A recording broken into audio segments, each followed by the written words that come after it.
cherchez une école de référence pour une double formation universitaire et professionnelle de qualité? Voici l'opportunité à ne pas rater. L'École supérieure d'administration, d'économie, de journalisme et des métiers de l'audiovisuel ESAE vous offre des programmes d'enseignement en licence et en master orientés vers l'emploi qui font d'elle une référence à travers les filières de l'administration générale et territoriale, l'administration du travail et de la sécurité sociale, droit, diplomatie et relations internationales, administration hospitalière, universitaire et intendance, journalisme et métiers de l'audiovisuel et toutes les filières des sciences de gestion. Une seule adresse, www.esae.bj.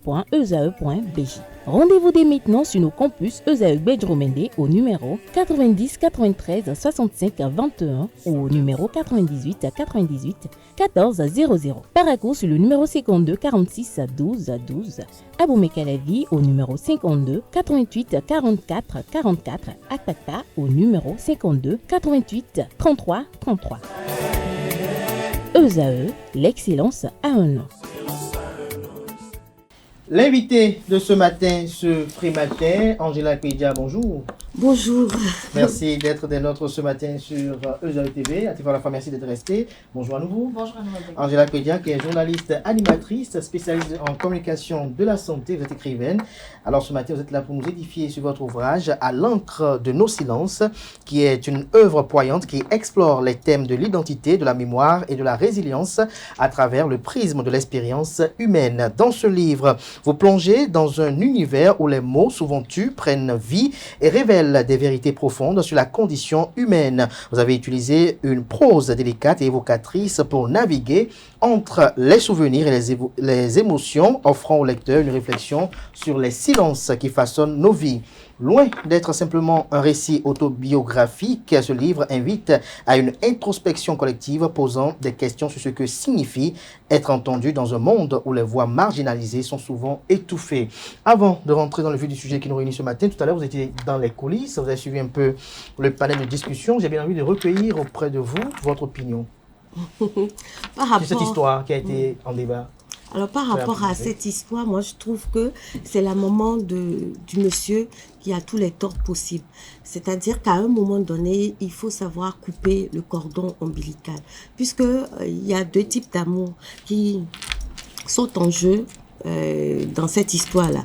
Il y a la maman qui aime d'un amour maternel et la femme qui aime son mari d'un amour, je vais dire, agapé, Chanel en plus. Donc, ça veut dire que la maman, même si son fils, il est unique, elle doit, à un moment donné, lui apprendre à couper le cordon ombilical, comme je le disais, apprendre à être un homme. À un moment donné, il ne faut plus s'immiscer dans les relations de son enfant. C'est difficile, en fait, pour les mères, très, très souvent, parce que à cause du complexe d'Oedipe, les fils sont beaucoup plus proches de leur mère. Mais c'est à la maman de comprendre, puisque elle aussi, elle a été dans une relation et pas avec les deux enfants qui sont ensemble, c'est elle qui est la grande, je dirais la personne la plus âgée, la plus expérimentée. Voilà, pour faire la part des choses. Donc moi, je ne suis pas du tout d'accord avec la maman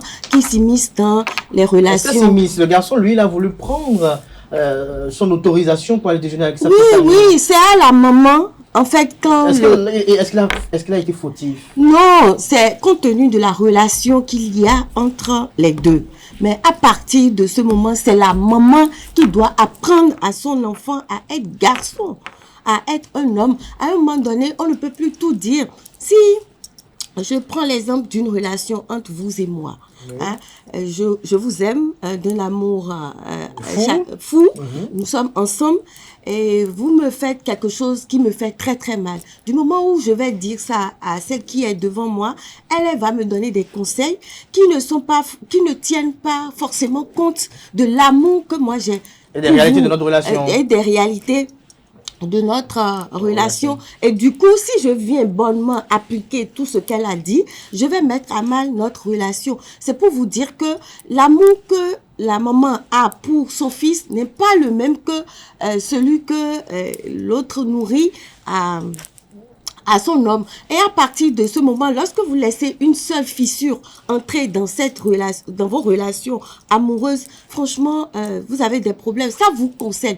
Entre vous, vous pouvez décider de plein de choses au lieu de laisser d'autres personnes s'immiscer. Merci à vous, Angela. Merci pour cette précision. Merci d'aller quand même dans mon sens, même si d'aucuns ne seront pas d'accord avec moi, parce que... On parle à l'encre de nos silences, oui, voilà. on parle de l'ouvrage qui nous réunit surtout faut ce lui matin. permettre de répliquer. Non, j'ai l'habitude en fait, j'ai l'habitude. Merci à vous. Alors, Angela Kpedia, vous avez lancé ou sorti 2 ouvrages le jeudi dernier. Le premier s'intitule « À l'encre de nos silences ». Je parle de 2 ouvrages, mais je veux me focaliser d'abord sur le premier qui est « À l'encre de nos silences ». Dites-nous déjà, qu'est-ce qui vous a inspiré à sortir ou à écrire cet ouvrage et pourquoi justement ce titre-là, « À l'encre de nos silences ».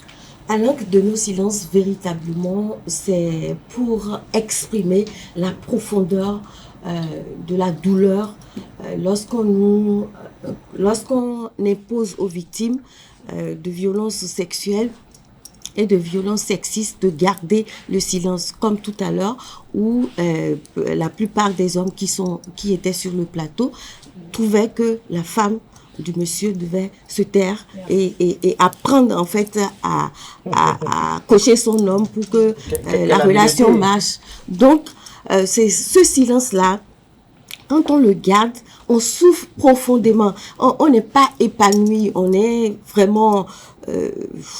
on ne vit pas.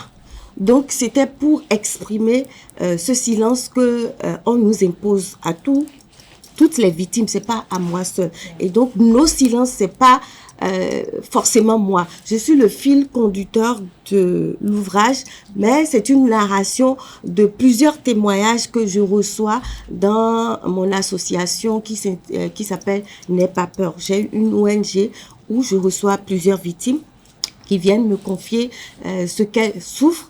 Donc, moi-même, j'ai mon expérience par rapport à ces violences sexuelles et je narre au fur et à mesure que ces victimes viennent me voir. Vous voyez, moi-même, je revis tout ce qui m'est arrivé et c'est comme ça que je narre tous ces témoignages. Tous ces témoignages-là, mais on a comme l'impression que vous avez un problème avec le silence. Bruit de silence, aujourd'hui, à l'encre de nos silences, après... En fait, il faut voir à l'encre de nos silences comme également une continuité de Bris de silence. Dans Bris de silence, j'ai parlé surtout du harcèlement sexuel. Ici, je parle du viol. Et je reviens sur tout ce qui s'est passé lorsque j'ai sorti Bris de silence. Vous savez, lorsque je l'ai sorti, oui. Il y a eu que quelqu'un l'a mis sur les réseaux sociaux, notamment j'avais indexé mon éditeur. Et vous voyez, jusqu'à présent, moi j'ai vécu ça comme un autre viol. Parce que, voilà, moi, j'ai été harcelée pendant surtout mon cursus. Je prends courage, je mets des mots sur ces mots-là, M-A-U-X, oui. Et finalement, quelqu'un bafoue ma douleur et met ça sur les réseaux sociaux. Et en fait, ce courage que j'ai eu est détourné, ça permet aux gens de parler d'un livre pornographique. Vous savez, à l'époque, il y a une femme, dame, en tout cas, c'est notre collègue, qui se permet de mettre sur les réseaux sociaux également parce que il y a le livre qui est déjà sur les réseaux sociaux, elle a mis un chapitre dans lequel j'ai parlé beaucoup de sexe, donc elle dit que c'est un livre pornographique. Donc, vous voyez, cette douleur a été tournée en dérision. Donc, pour moi, c'était encore un viol et les procédures traînent jusqu'à 2024. En fait, on a commencé en 2021 et jusqu'à 2024, je n'ai pas de solution par rapport à ça. Et c'est ce qui se passe tout le temps avec les problèmes de viol, les problèmes sexistes, de harcèlement, courageusement dénoncés. C'est-à-dire qu'il n'y a pas une réponse adaptée à ces... Vous aurez souhaité quoi de façon concrète? Vous voyez, par exemple, quand on prend le viol, dans notre pays, il est dit que lorsque vous êtes violé, vous ne devez pas vous doucher. Vous devez, par exemple, aller directement soit au commissariat, soit dans un hôpital, soit dans un centre de promotion sociale pour vous plaindre, pour qu'il y ait une réquisition de l'hôpital pour avoir finalement un certificat médical qui prouve que vous avez été violé. Et là encore, les médecins, ils vont parler de défloraison. Par exemple, si la personne, elle était vierge, ils vont parler de défloraison récente. Ils n'ont même pas les outils pour vraiment faire le diagnostic. Et donc, lorsque nous, par contre, on est violé, ce qu'on a envie de faire, c'est de nous débarrasser de notre corps. Donc, on sent que le corps, il est souillé, donc il faut aller se doucher.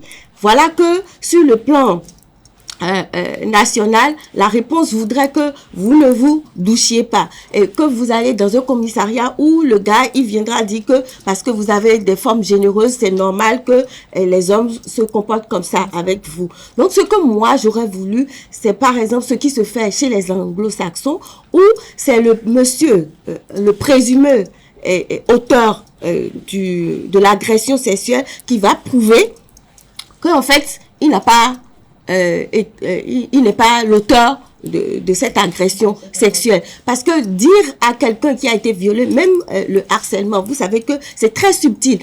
Aujourd'hui, quand on rentre, par exemple, dans un bureau, on vous interdit d'avoir le portable. Vous le savez très bien. Alors, quand mon patron me touche les fesses, ou me fait des choses dans le bureau, comment est-ce que j'apporte après la preuve?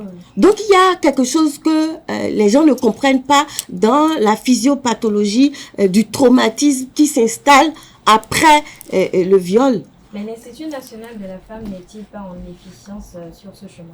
C'est ce que je suis en train de dire. Je ne suis pas du tout d'accord avec comment les choses se passent au niveau de l'Institut national de la femme. Vous savez, aujourd'hui, l'emprisonnement du présumé auteur ou bien l'amende qu'on lui exige de payer l'amende, dommages et intérêts, et puis ensuite parfois on dit règlement à l'amiable, parfois on oblige la victime à épouser son bourreau. Vous pensez que c'est des réponses idoines par rapport à ça? L'Institut national de la femme demande parfois qu'on règle ces problèmes-là à l'amiable. Imaginez quelqu'un qui a une grossesse après le viol. L'Institut national de la femme n'est pas capable de l'accompagner à recourir aux soins d'avortement. Et on dit que non. Vous pensez que quand il y a ce fait-là, il faut avorter On ne dit pas il faut avorter. Il faut arrêter la grossesse. Parce que quand on parle d'avortement, il faut avorter, ça a une connotation psychologique très très négative. Mais c'est la même chose. On interrompt avorter. Quand on interrompt IVG, on interrompt la grossesse. On arrête de poursuivre la grossesse. Avorter, ça a une perception négative dans la tête de tout le monde. Le fait d'arrêter une grossesse, ça ne veut pas dire qu'on a avorté. Pour vous, lorsque on ne parle pas de ça. Maintenant, quand il y a un viol, j'en parle avec des exemples. J'en parle dans l'ouvrage avec des exemples. Dans l'ouvrage, puisque vous en parlez aussi, on a vu le silence qui sonne coupable, on a vu beaucoup de titres. Est-ce qu'il y a des gens... Attendez, je vous parle du viol. Oui. Vous m'avez posé de l'enfant, d'une grossesse au détour d'un viol. Oui. Quelqu'un qui tombe enceinte au détour d'un viol, ça veut dire que c'est un monsieur qu'elle n'a pas aimé. Elle a été violée. Elle tombe enceinte. L'enfant, psychologiquement, l'enfant qu'elle porte, quel est le capital psychologique qu'elle va léguer à cet enfant-là, puisque pendant les 9 mois, elle va être stigmatisée. Surtout, on a eu un exemple ici. Et je raconte dans le livre une femme secrétaire qui a été violée par un député de l'Assemblée nationale et qui est tombée enceinte et qui a été obligée de garder cette grossesse. Elle particulièrement, c'est une femme de pasteur, donc ça se comprend. Mais elle a été obligée de vivre recluse, je vais dire, dans sa maison tout au long de la grossesse. Et quand l'enfant est né, Allez-y voir l'enfant. Elle n'est pas bien portante. Et si quelqu'un lui raconte demain que en fait elle a été le fruit d'un viol, imaginez-vous la connotation psychologique que ça a pour cet enfant-là. Et comment l'enfant sera peut-être fâché contre le monde, des gens qui vont l'indexer et des choses comme ça. Vous pensez que ça va, c'est quelque chose de bien? On est en train de fabriquer des divorcés par rapport à la société sans le savoir. Mais Angela Pédia, on sent quand même dans vos propos cette envie folle de dénoncer ces actes ignobles que je caractérise d'ignobles. Mais dites-nous, durant la période où vous avez écrit cet ouvrage, quelle est la plus grosse difficulté que vous avez traversée? Est-ce qu'il ne vous est pas arrivé à des moments donnés, puisque ce livre en question est basé sur des témoignages des victimes des agressions sexuelles, est-ce qu'il ne vous est pas arrivé à un moment donné de douter un peu quand même de certains témoignages pour savoir si peut-être ces personnes-là ne le font pas pour d'une façon ou d'une autre ternir l'image de quelqu'un ou juste figurer dans cette ouvrage. C'est justement ce pourquoi moi j'ai écrit le livre. Parce que cette lutte ne se fera pas sans les victimes elles-mêmes. Il faut donner de la voix. Parce que vous ne savez, vous qui n'avez pas vécu des choses comme ça, vous ne savez pas ce que ça représente pour une victime. Il y a des femmes comme vous qui mettent toujours en doute le fait qu'on puisse être violé. Il y en a qui disent qu'on ne peut pas être violé, tout simplement parce qu'elles veulent avoir une stature de femme mariée ou de femme digne et des choses comme ça. Alors que le traumatisme, quand vous êtes violé, par exemple, ce qu'on nous montre à la télévision, ce n'est pas exactement ça. On va montrer des femmes qui sont en train de se débattre, ne pas vouloir qu'on les viole. Non, non, non. On est figé. On est traumatisé à vie. Donc, dans mon association, j'ai une psy. Elle s'appelle Amel Abadagan, qui fait le point du traumatisme psychologique que la personne a vécu et qui arrive en fait à faire la part des choses. Et moi-même, Angela, j'ai été violée à 5 ans par mon oncle. Après, c'est un frère utérin qui l'a fait. Et puis, après, dans ma profession, comme ça, il y a des médecins qui m'ont fait boire des choses et qui ont abusé de moi. Tout ça, pourquoi mettre ça en doute? Je reconnais qu'il y a des femmes, notamment au niveau du harcèlement sexuel, qui parfois veulent rendre des comptes parce que je ne dénie pas le fait que aujourd'hui certaines femmes pensent que le fait d'être belle suffit pour avoir tout à ses pieds et donc qui vont aller profiter de leur beauté en griffe pour provoquer des hommes et après venir rendre des comptes. Je suis très d'accord avec ça. Mais ma difficulté au détour de l'écriture n'a pas été ça.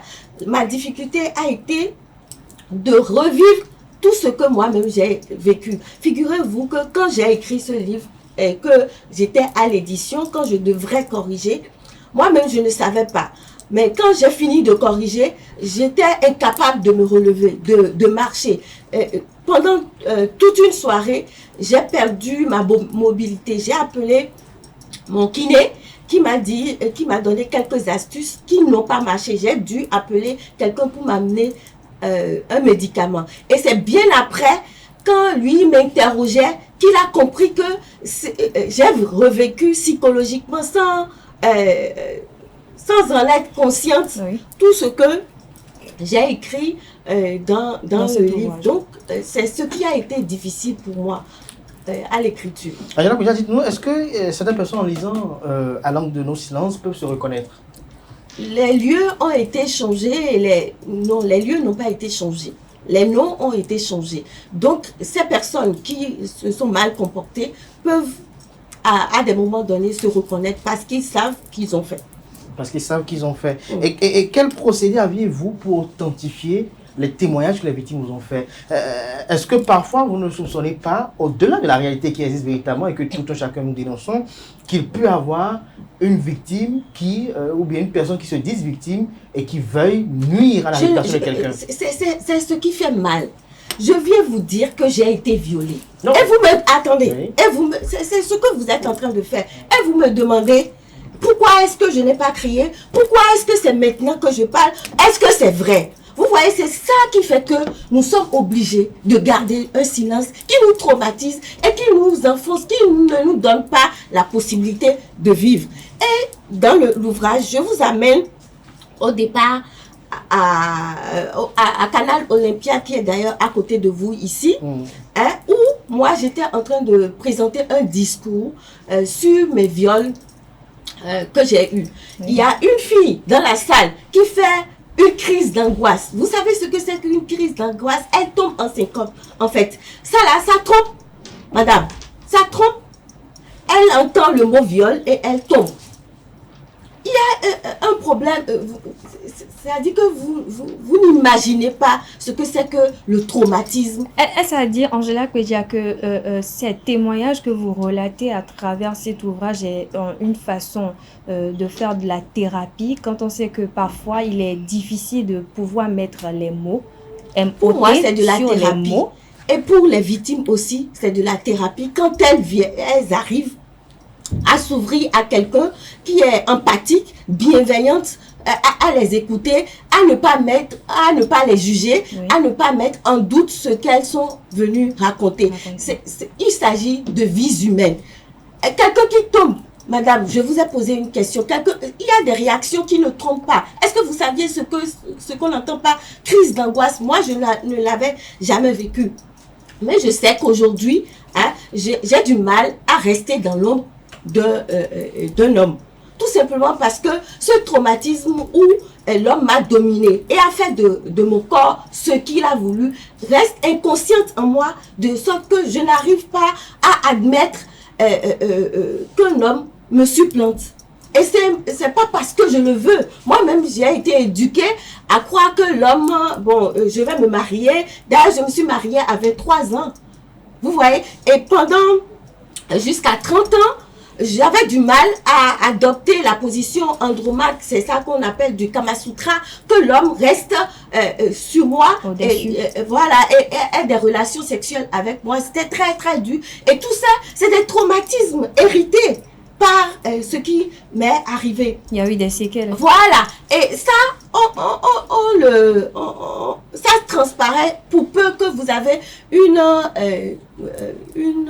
un dialogue franc, bienveillant avec une personne qui vient vous parler. Lorsque vous avez des a priori comme vous les avez sur le plateau, ça ne marche pas. Et c'est justement à cause de ça que moi j'ai écrit ce livre-là, pour vous dire que voilà ce qui nous arrive quand on est violé ou bien quand on a de ces agressions. Une agression sexuelle. Alors, Angela Kwedia, pendant que vous tenez la parole, j'ai parlé tout à l'heure de 2 ouvrages à l'entame de cet entretien. Le second, c'est Philoyon, une voix qui s'élève. Dites-nous de quoi il est question concrètement. Vous savez, j'avais envie vraiment d'avoir une héroïne à l'allure de Spider-Man. Oui. Vous savez, dans nos écoles, Oui. souvent les livres qui sont mis à l'école mettent l'accent sur la domination de l'homme dans la vie de tous les jours. C'est par exemple l'homme qui doit acheter une voiture, c'est encore l'homme qui patronne qui fait si bien que la fille n'a pas une héroïne à qui elle peut s'identifier. Elle est souvent marginalisée. Elle est souvent pas marginalisée, infériorisée par rapport à l'homme. Aujourd'hui, toutes les filles sont à l'école. Et vous conviendrez avec moi qu'en classe, nous travaillons parfois plus que les hommes. Ouais. Donc, c'est de dire à la jeune fille qui est dans ce livre-là, Philoyon, une voix qui s'élève, qu'elle a la capacité de dire non quand elle est harcelée et poursuivre quand même ses rêves, qu'il faut dire non. Ce n'est pas sa beauté qui est son atout principal. Ce n'est pas tu nais, tu t'occupes de ton corps, tu te maries, tu ponds des enfants. Ça ne s'arrête pas là. Alors, Philoyon, c'est un livre... c'est une BD, c'est une bande dessinée. Oui, faite en bande dessinée et je crois, hein, elle est C'est co-réalisée puissant. par... Vous savez que la bande dessinée, c'est de l'art. Justement, Et c'est quelque j'allais chose- poser la question, D'accord, pourquoi faire ce livre en forme de bande dessinée? En forme de bande dessinée, parce que déjà à mon premier livre, Bris de silence, j'avais vraiment envie de mettre ça sur les planches, Bris de silence sur les planches, d'en faire un film série. Oui. Vous savez très bien qu'aujourd'hui, la force de l'art, des images Oui. n'est plus à démontrer. Donc, lorsque je n'ai pas pu faire tout ça, j'ai rencontré Jacob Jossou, qui est spécialiste, il est dans le monde de la BD, Oui. il est journaliste comme moi, mais il travaille beaucoup avec les dessinateurs. Oui. Donc, on a mis nos forces ensemble pour créer ce personnage-là qui va être une héroïne en matière de violence, des problèmes qu'on peut rencontrer, que la jeune fille peut rencontrer à l'école, au cours primaire, Dans ses relations dans de ses tous les relations jours, dans son futures. quotidien, Voilà. oui. Donc, c'est le premier tome. On souhaite continuer et Ok. vraiment distribuer ça aux enfants.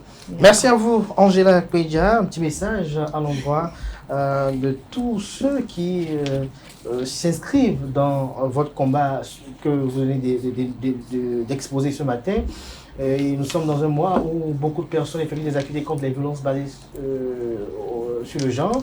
Un message à l'endroit de toute cette communauté-là pour conclure. Je suis très contente que de plus en plus les gens s'intéressent à ce point-là parce que j'ai l'impression que les victimes de ces agressions-là sont oubliées. Mais de voir que de plus en plus notre pays, en tout cas le président Talon, s'est inscrit dans vraiment le changement de paradigme dans ce domaine-là. Moi, je suis très très contente et par la force des choses, même si certains hommes taquinent, ce sont eux qui ont pris vraiment le problème à cœur et qui farouchement nous accompagnent dans l'élimination des violences faites aux femmes et aux filles, mais il reste beaucoup à faire. Par contre, les femmes, il y a quelqu'un qui le disait tout à l'heure sur le plateau, je n'ai jamais compris pourquoi nous sommes des bourreaux pour nous-mêmes. Ce sont les femmes qui ne croient pas, comme elle tout à l'heure, on viendra te dire que j'ai été violée, mais tu vas commencer par dire que bon, pourquoi cette question-là, ça coupe la personne. Et il y a des femmes qui disent qu'on ne peut jamais être violée si on n'est pas consentant soi-même. Alors que quand il y a les conflits, vous voyez au Nord Kivu, au niveau du Congo, tout ce qui se passe. Donc, je pense que la justice à double vitesse qui s'est installée au niveau de l'INF doit pouvoir changer. Il faut traiter tout le monde au même pied d'égalité. Ce n'est pas parce qu'il est dans mon parti politique et que moi, je suis chef aujourd'hui, autorité à l'INF, que moi, je ne vais pas le poursuivre. Il a attaqué une femme. Moi, je suis là pour rendre justice. Et donc, on doit conduire la personne en justice et il va répondre de cette actes. En justice, on pourra... En justice, on pourra... L'INF est politisé. Vous n'avez pas vu la chargée de communication, elle a subi des violences là-bas jusqu'à avoir un AVC. Elle est sortie sur les réseaux sociaux, c'est moi. Merci à vous, Angela Kwedia. Merci à vous. Je rappelle que vous êtes journaliste animatrice, vous êtes spécialiste en communication de la santé. Vous êtes également écrivaine, présidente de l'organisation non gouvernementale N'aie pas peur. Merci d'être passé sur EZAE TV. À très bientôt. Merci à vous, Atifa Olafa, d'être resté avec moi pour conduire cet entretien. Merci à vous, chers amis internautes, sans lesquels nous ne sommes rien. Merci pour votre attention, votre fidélité constante à ce programme télé sur EZAE TV. Portez-vous bien. On se retrouve demain, mercredi, par la grâce et la volonté divine. Jusque-là, belle suite de programme sur EZAE TV.